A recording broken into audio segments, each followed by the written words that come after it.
అనంతపురం జిల్లా కదిరి శ్రీ లక్ష్మీ నరసింహస్వామి బ్రహ్మోత్సవాల్లో భాగంగా రథోత్సవం వైభవంగా జరిగింది. ఈ ఉత్సవాన్ని తిలకించేందుకు తెలుగు రాష్ట్రాల నుంచి భక్తులు లక్షలాదిగా తరలివచ్చారు.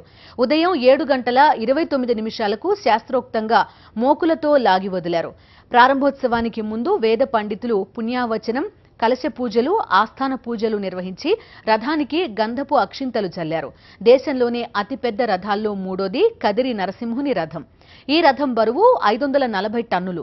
ఈ రథాన్ని లాగడానికి భక్తులు భారీ మోకులు కట్టి గోవింద నామస్మరణ చేస్తూ తిరువీధుల్లో స్వామివారిని ఊరేగించారు. దీంతో కదిరి పట్టణమంతా నరసింహుని నామస్మరణతో మారుమోగింది. ఈ వేడుకలో చిన్నపాటి అపశృతి చోటు చేసుకుంది.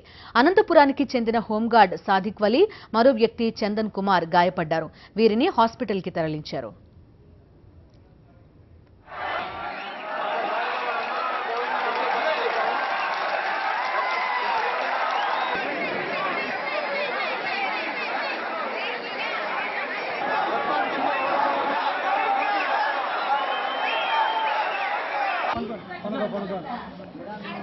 తీసుకో